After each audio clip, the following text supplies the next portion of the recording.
Bonsoir, nous sommes ici dans les locaux de campagne du parti Reconquête pour un entretien avec Sarah Knafo, candidate sur la liste menée par Marion Maréchal aux prochaines élections européennes. Bonsoir Sarah Knafo. Bonsoir. Alors Sarah Knafo, on va commencer avec le conflit évidemment qui occupe la scène internationale, ce conflit entre le Hamas et Israël. On va tout d'abord revenir sur la décision de la Cour pénale internationale. Comment vous expliquez que la France n'a pas condamné cette décision, contrairement à d'autres pays européens? Et quelle est la position justement de Reconquête sur cette décision? J'ai été très surprise quand j'ai vu que la France non seulement ne condamnait pas la décision, mais la soutenait. Alors qu'on a vu que l'Allemagne, l'Italie, l'Angleterre, d'autres pays européens, eux, ont condamné cette décision. Et j'ai eu l'impression, mais c'est un peu le sentiment que j'ai d'ailleurs depuis le 7 octobre et même avant en réalité, que la France n'avait plus de boussole. J'ai l'impression qu'Emmanuel Macron et son gouvernement n'ont aucune boussole en géopolitique, alors qu'en principe, les grands pays se fixent des principes, se disent nous, on doit défendre les intérêts de notre pays coûte que coûte, et ensuite s'y tiennent. Nous, on a l'impression que tout change du jour au lendemain. C'est-à-dire qu'on a un jour Emmanuel Macron qui va aller en Israël au lendemain du 7 octobre, et il va même appeler à une coalition contre le Hamas, vous vous en souvenez. Et le lendemain, il se sent obligé d'aller voir Mahmoud Abbas pour aller là exprimer son soutien, comme si quelque chose l'y obligeait le lendemain du 7 octobre. On a un Emmanuel Macron qui va s'inquiéter de l'antisémitisme et faire des grands discours, et qui le lendemain va nous dire finalement je ne vais pas à la marche contre l'antisémitisme parce que j'ai peur, j'ai pas envie d'y aller, c'est pas ma place. Aujourd'hui, il soutient le réquisitoire de ce procureur, Karim Khan. Et en fait, on se demande, mais pourquoi? Pourquoi est-ce que ça change tous les jours? Et moi, je crois avoir une réponse. Je crois qu'en réalité, on a un président de la République qui a peur.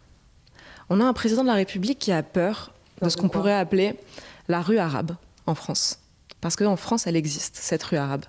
Je crois qu'on a un président de la République qui a compris que c'était un sujet inflammable pour beaucoup de monde, qui n'a pas envie d'être le président qui va rester dans l'histoire comme celui qui a vu les banlieues s'enflammer, et qui se dit « Encore une minute, monsieur le bourreau, on va attendre, c'est pas moi qui vais enflammer la situation ». Donc moi, ce que j'observe avec cette décision, c'est cette même peur, cette tension qu'il y a en ce moment à l'Élysée, j'ai l'impression. On a aussi le Quai d'Orsay, peut-être qu'on en reparlera tout à l'heure sur la position de la France, mais le Quai d'Orsay qui lui aussi défend une position, la politique pro-arabe de la France, comme ils disent depuis des années, qui à mon avis doit changer, mais si vous voulez, on en reparlera plus tard. Et le deuxième sujet que ça m'évoque, cette décision, en réalité, c'est plus spécifiquement sur la Cour pénale internationale. La question qu'on se pose, c'est mais qui sont ces gens? Qui sont ces gens? Qui les a élus? Qui les désigne? De quel droit est-ce que, soudain, ils s'arrogent le pouvoir de décider qui sont les méchants et qui sont les gentils sur l'ensemble de la planète? C'est une question qu'on peut se poser. Et on se dit, mais finalement, si leur boussole, on reparle de boussole, si leur boussole à eux, c'était les droits de l'homme, mais il y aurait des mandats d'arrêt par centaines, tous les jours.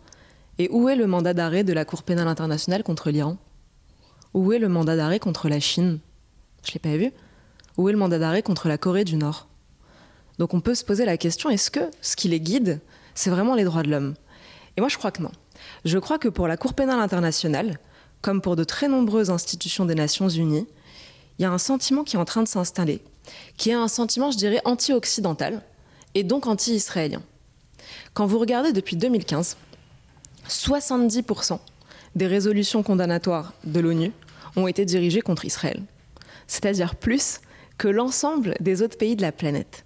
Il faut imaginer que si on avait des Martiens qui débarquaient demain sur la Terre et qui voyaient les résolutions de l'ONU, mais ils s'imagineraient qu'Israël est un pays de 70 milliards d'habitants en guerre contre les pays du monde entier. Il y a quelque chose d'invraisemblable. Et il faut qu'on se rappelle aussi en France que les Nations Unies, c'est la même institution qui, il y a quelques mois, a appelé la France à plus de vigilance pour la liberté des femmes sur le voile au moment où on interdisait l'abaya. C'est-à-dire que les Nations Unies se sont senties autorisées à venir réprimander le pays des droits de l'homme en leur disant « Attention, il faut que les femmes musulmanes puissent mettre des voiles si elles le veulent ». Moi, je considère que c'est une ingérence insupportable qui révèle ce que je vous disais tout à l'heure, un sentiment anti-occidental qui s'installe au cœur des institutions internationales. On va revenir sur la France qui a présenté ses condoléances à l'Iran, le Quai d'Orsay, et puis également sur cette minute de silence qui a été respectée à l'ONU, où l'Union européenne aussi, tous les membres se sont levés pour cette minute de silence. Est-ce que vous avez une réaction face à cela? La question qu'on se pose, c'est dans quel traité? Quand est-ce qu'on a décidé? C'est dans la Charte des Nations Unies qu'on dit qu'il faut se lever, faire une minute de silence à la mort d'un dirigeant. Donc la question qu'on se pose, c'est est-ce que ça, c'est de la diplomatie? L'ONU, c'est une instance multilatérale qui doit nous servir à faire parler les différentes nationalités du monde. Mais là, en quoi est-ce que c'est de la diplomatie? Moi, je vois pas en quoi est-ce qu'on était obligé de participer à ça. On peut se demander s'il était arrivé quelque chose à Vladimir Poutine. Est-ce que la France se serait levée? Moi, je crois pas. Je crois pas. Donc là, on a le boucher de Téhéran, comme on l'appelle, le Staline de Téhéran, quelqu'un qui assassine en prison des centaines de personnes, un mollah, et on se lève pour lui. Donc la question que je me pose, c'est mais qu'avait la France à refuser de faire, qu'avait la France à perdre à refuser de se livrer à cet exercice? Moi, je crois que rien. La France n'a plus d'intérêt économique en Iran parce qu'elle a accepté de les sacrifier et poursuivre les Nations Unies, donc poursuivre les États-Unis, pardon. Donc je considère qu'on n'avait rien à perdre à ne pas participer à cette minute de silence. On va continuer sur la scène internationale, cette fois-ci avec la reconnaissance de l'État palestinien par l'Espagne, la Norvège ou encore l'Irlande. La France, est-ce qu'elle doit faire de même, selon vous, et reconnaître cet État de Palestine actuellement? Mais lequel? La question qu'on se pose, c'est quel serait l'état de la Palestine? Moi, aujourd'hui, j'observe que, on parlait un peu de la politique de la France tout à l'heure, on a aujourd'hui au Quai d'Orsay une direction qui s'appelle Afrique du Nord, Moyen-Orient, et qui est historiquement pro-arabe. Vous avez certains diplomates qui, eux, sont plutôt des partisans de la réelle politique, je vous le disais, un peu plus gaulienne, et qui les appellent carrément la rue arabe au sein du Quai d'Orsay, ces gens-là. Et donc, ce sont des gens qui défendent ce qu'ils imaginent être un vieil héritage gaulien de défense de la politique pro-arabe de la France. Et moi, je crois qu'en réalité, cette histoire est terminée. Elle est derrière nous, ça date de 1967, et à mon avis, c'est fini. Et c'est fini pour deux raisons. D'abord parce que la situation géopolitique a changé, on en a parlé, on pourrait développer. Et la deuxième raison, je crois que c'est le grand remplacement. C'est chez nous que ça a changé. Depuis quelques années, l'islam, la rue arabe, on en parlait tout à l'heure, est devenu une menace pour nous, chez nous. Et donc je crois qu'aujourd'hui, défendre des intérêts arabes, c'est en réalité défendre des intérêts anti-français. Et je ne crois pas qu'on puisse aujourd'hui continuer de défendre une politique qui a été la nôtre il y a 60 ans et qui a bien changé. Si on suit l'héritage du général de Gaulle, on comprend justement que le gaullisme en matière internationale, c'est surtout un pragmatisme, une capacité d'adaptation.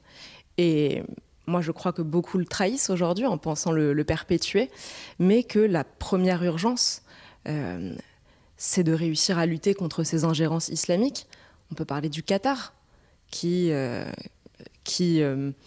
finance les frères musulmans, qui finance le Hamas, qui s'infiltre dans nos universités, dans nos médias, dans nos banlieues, qui a des accords préférentiels avec la France, sur lesquels, à mon avis, il faut revenir de toute urgence. On pourrait parler de la Turquie. La Turquie, avec les Lougris, leur financement, là aussi, de mosquées très radicales, qui répondront au premier coup de sifflet d'Erdogan si jamais un jour il décidait de mettre à mal les intérêts français.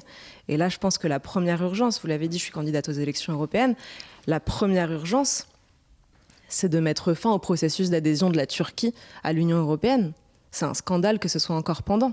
On a le dirigeant de la Turquie, M. Erdogan, qui, juste après le 7 octobre, justement, a dit cette phrase qui aurait dû choquer les dirigeants occidentaux du monde entier, qui a dit « Aujourd'hui s'engage une lutte entre la croix et le croissant ».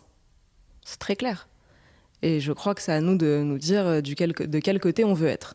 Donc la politique arabe dans ce contexte, si vous voulez, à mon avis, c'est choisir les intérêts ennemis de ceux de la France.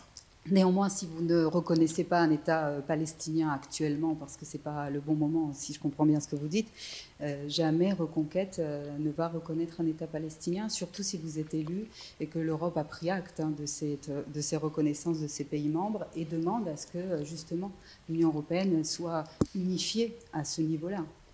Alors, il y a deux questions dans votre question.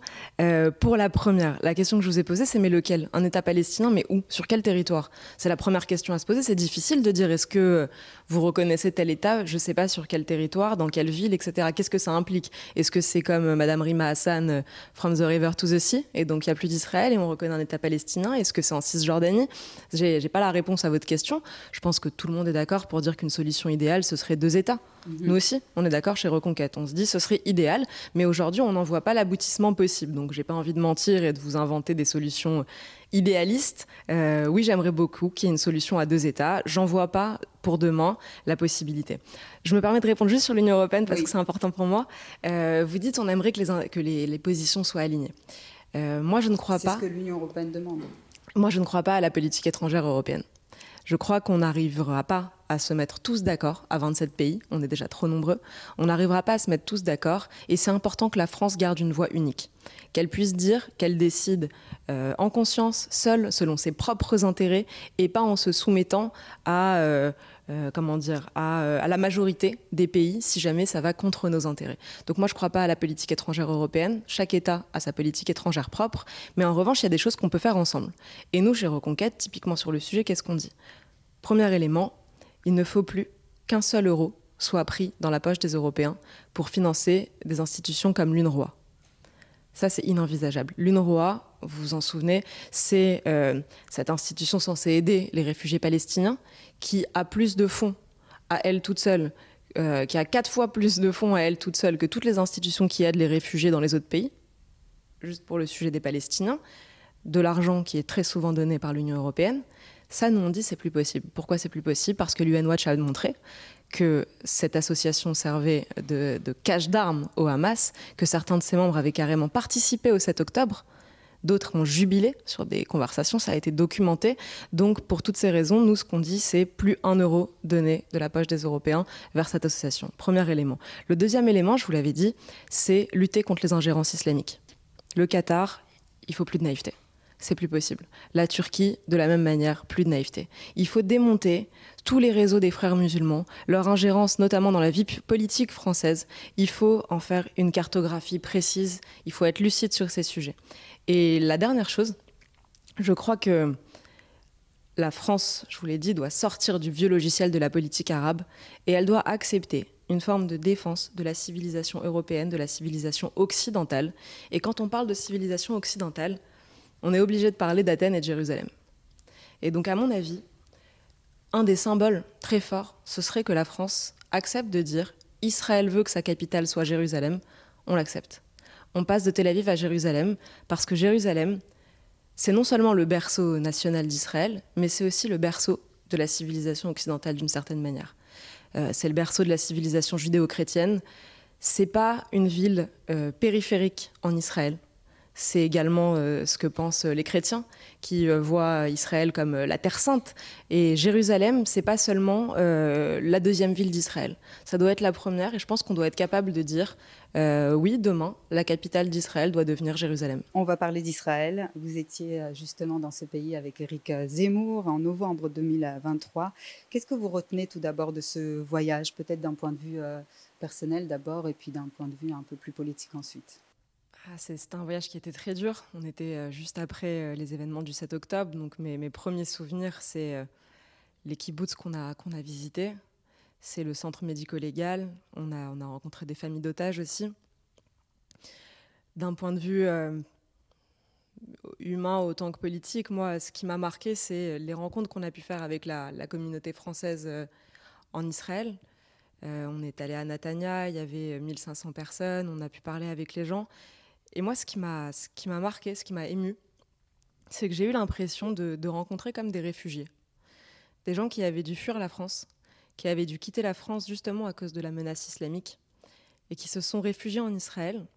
Et en fait, quand j'ai vu ces gens qui avaient des drapeaux français dans la salle à Natania, qui chantaient la Marseillaise, qui étaient heureux de se retrouver entre Français, quand j'ai vu ces gens, je me suis dit, mais quelle tristesse de voir des gens qui aimaient passionnément la France et qui ont été obligés de la quitter, alors que tant de gens qui la détestent y arrivent chaque année. C'est vraiment la chose qui m'a marquée. Et je vous raconte une anecdote parce qu'elle est touchante. On a rencontré une femme française qui nous disait qu'elle avait quitté la France en 2015 parce qu'elle habitait au-dessus de l'Hypercacher, à la porte de Vincennes, et que ça l'avait traumatisée. Elle s'était dit « je ne veux pas revivre ça ». Et elle est partie vivre en Israël. Et ce qui est très triste, c'est qu'elle a perdu son fils le 7 octobre, qui a été assassiné par un djihadiste. Donc on se dit, quand on entend ça, on se dit en fait, il n'y a pas de solution individuelle. Il n'y a pas de fuite possible. Il faut se battre. Il faut affronter. Il ne faut pas baisser les yeux. Et ce qui m'a marqué en Israël, c'est ce peuple qui ne baisse pas les yeux. Ce peuple fier de lui, qui s'excuse pas d'exister, qui a envie de continuer d'exister pendant des siècles et plus si c'est possible. Un peuple qui est très divisé, on le sait, il y a des oppositions politiques, mais qui reste soudé sur ça. Et si vous voulez, moi, ça m'a rappelé un peu la France du 19e siècle telle que je la lis dans les livres. Et donc, moi, mon espoir, c'est aussi que la France redevienne un peuple soudé, fier de lui, qui baisse plus les yeux et qui se dit on a décidé de nous mener une guerre.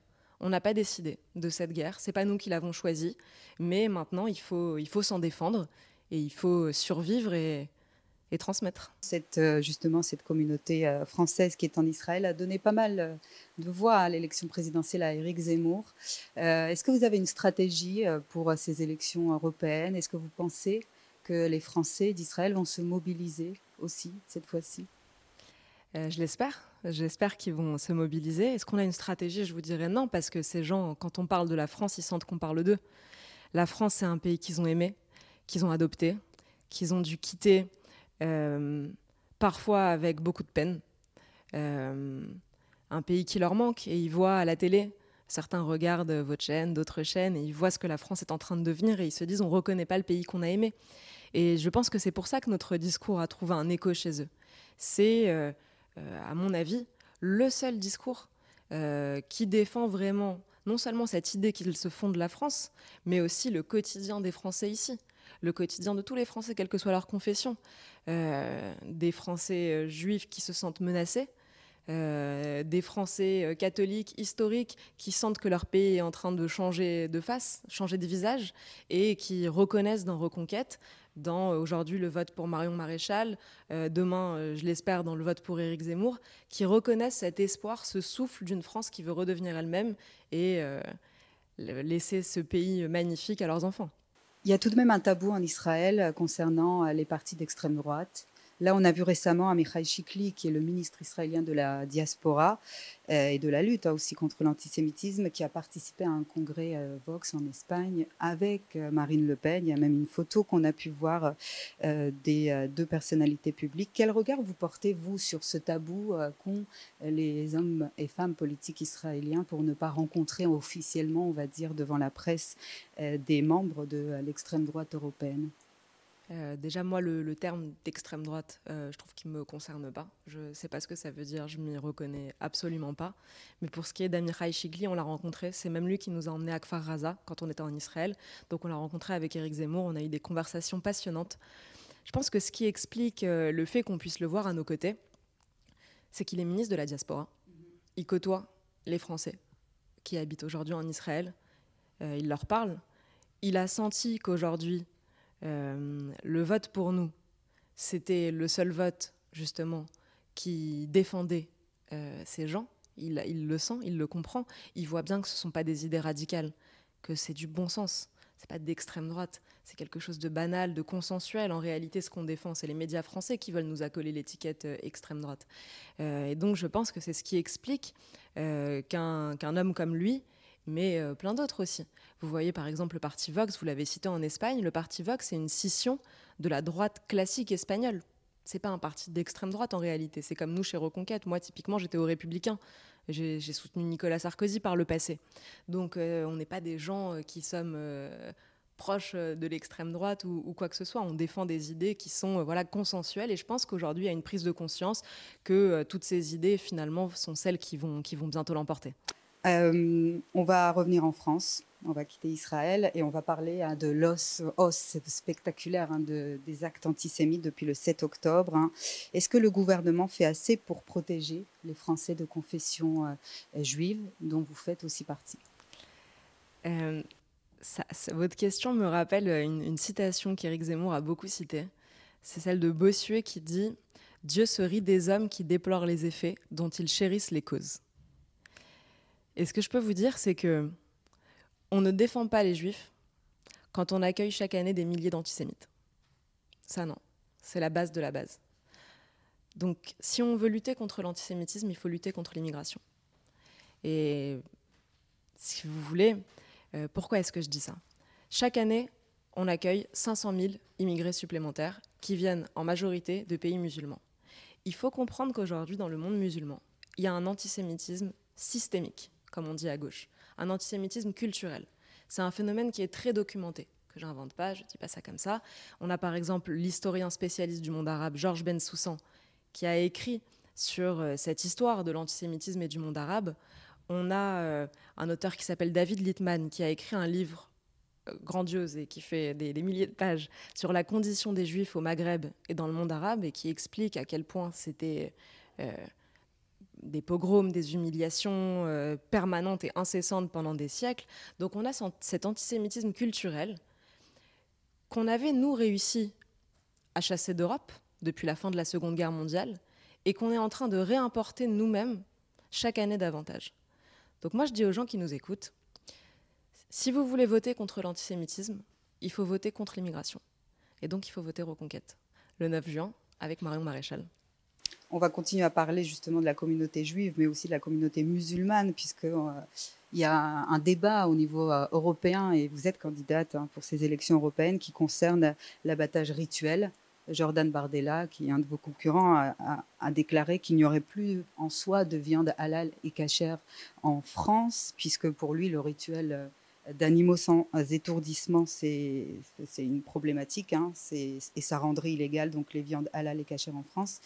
Dans le droit français, dans le droit européen, il y a un débat entre justement la liberté de culte et le respect de la dignité animale. Quelle est la position de Reconquête concernant l'abattage rituel ? Alors nous, on défend l'abattage rituel, on défend la liberté de culte, contrairement aux caricatures qui ont pu être faites sur nous. On considère que quelqu'un qui croit en Dieu, qui est religieux, doit pouvoir exercer sa religion. La seule limite qu'on place, et on en a beaucoup parlé notamment sur la question de l'islam, c'est la conquête de l'espace public. Et là, on la refuse. Donc typiquement, c'est pour ça qu'on interdit le voile dans la rue. Parce qu'on considère qu'il y a une conquête visuelle, une islamisation du pays contre laquelle on veut lutter.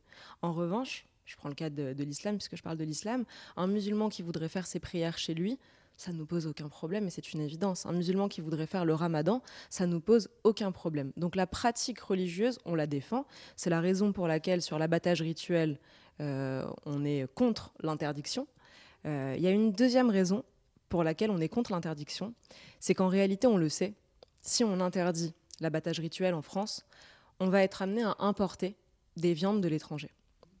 Et ça, je crois que ce serait un très mauvais coup qu'on ferait à nos agriculteurs, à nos éleveurs, parce qu'on tuerait des filières d'élevage françaises pour aller importer les viandes ailleurs, en Belgique par exemple, ce qui en réalité est contraire à toute notre philosophie.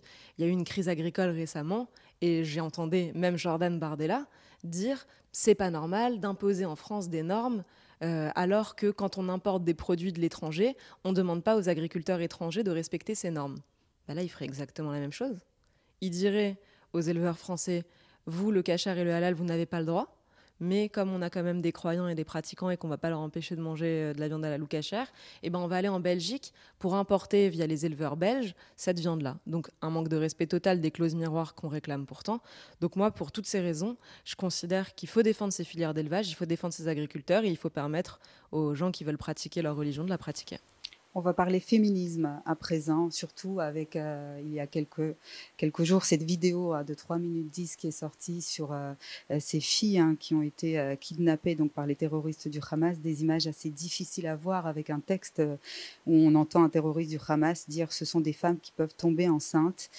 Comment vous expliquez le silence des associations féministes, notamment en France, après le 7 octobre? Comment vous expliquez ce qui s'est passé le 8 mars au moment du cortège pour les femmes israéliennes? Et quelle est votre position concernant justement les féminismes? Vous posez une très très bonne question, une excellente question que toutes les féministes sincères se posent en réalité, que toutes les femmes, même celles qui ne sont pas féministes, se posent. On se dit, mais comment est-ce possible d'avoir des femmes qui se scandalisent de tout, du fait qu'un homme puisse appeler une femme mademoiselle, par exemple, qui viennent nous dire qu'il faut mettre des points et des E et des voyelles partout dans les lettres administratives parce que sinon on va mégenrer les gens, qui viennent nous expliquer qu'on doit écrire le mot auteur avec un E, donc voilà leur combat, et qui par ailleurs voient des femmes à l'arrière des pick-up se faire cracher dessus quand elles sont mortes, des scènes atroces, et qui là ne disent rien. Comment c'est possible ? Comment est-ce qu'on peut être Sandrine Rousseau? Comment est-ce qu'on peut être Mathilde Panot et oser prétendre défendre les femmes quand on ne dit rien sur ça? Vous entrez dans le combat électoral pour la première fois. Il y a une aussi ressemblance avec Rima Hassan qui est sur la liste. Je vous remercie. À ce niveau-là, on va dire. Sinon, vous avez beaucoup de différences.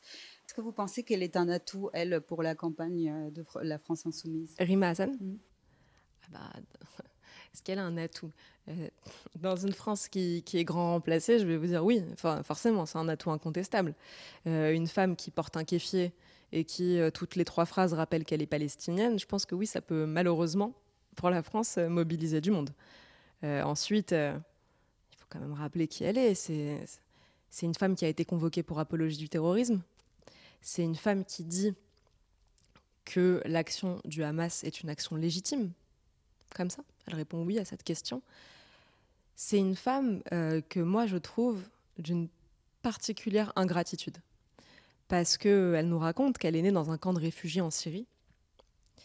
Il faut quand même se dire qu'il y a 57 pays musulmans dans le monde. Et c'est la France qui l'a accueillie.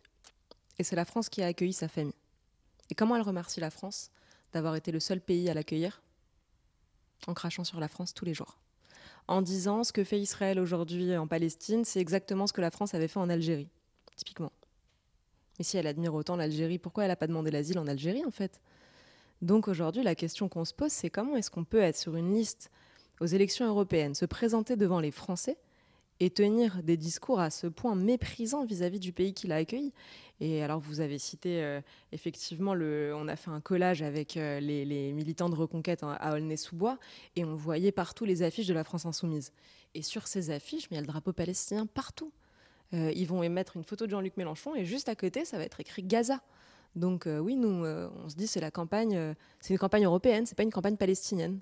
Donc oui, on a collé une affiche de Marion Maréchal par-dessus et on est très content qu'à Aulnay-sous-Bois, les gens puissent voir aussi la France un peu défendue. Merci Sarah Knafo. Merci à vous.